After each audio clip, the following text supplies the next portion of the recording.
When I was born Antwan Tierre Wallace. And when I was adopted, my mother and father, Joanne Thomas Lang, changed my name to Antwan Thomas Lang. And I think that my most important um, goal that I've had, even after my mom passed in 2007 when I was 13, and even after my father passed before I turned 24, he passed in 2017. Um, my goal and my accomplishment has always been to make the name that they've blessed me with mean something. And that when people call or say my name in any circle, that they're saying it with not only respect, but that they are recognizing that this young man carries himself with pride, with respect, and with integrity in everything he does.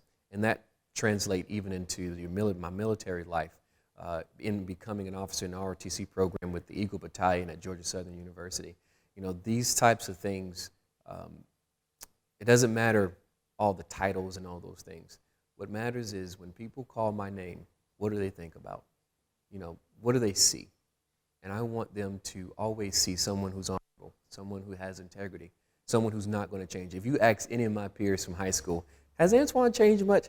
No, he hasn't. He's the same guy. As far as, you know, you learn, you make mistakes. I'm young. You're going to make mistakes as a young person. That's going to happen. That's inevitable. But what makes you wise is how fast you learn those lessons from the experiences that you have. And what I've tried to do is when I make a mistake, I try to learn from it as quickly as possible. I try to fail as fast as possible and learn from my failures and my shortcomings. And from there, I can always build on my name. And I always tell young people, your name is your brand. How when someone calls your name, you know, whether it's your last or your first, what do they think about? And so my greatest accomplishment is hopefully building my name to mean integrity, to mean patience, to mean understanding, to mean a good and great leader, servant leader. People who have poured into me and have invested in me, not just with money, but with time and knowledge and advice, they see that they are not doing it in vain, that they're actually investing in a product or a service that is actually paying dividends. They can see in human life that what they've said to me, I'm taking it to heart and I'm actually applying it to my life. And so I think that on two stands, it pays dividends to those who are pouring into me, and it's a great honor to those who came before me.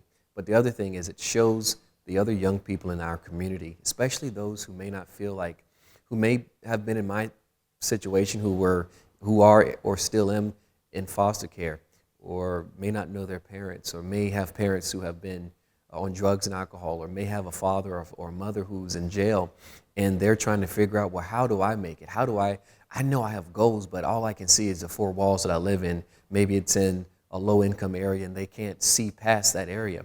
I want them to know that the world is so much bigger, and that the sky is not the limit. You know, the moon is not the limit. The stars, reach as high as you possibly can.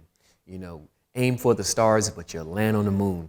At least you'll be higher than where you are right now. Always have goals. Even when if your ultimate goal is graduating high school right now, you're going to have goals after that. Once you accomplish that, what's the next thing? What's the next thing? You know, and never allow excuses to stop you from going where you're going. Keep going. There are going to be people who try to stop you.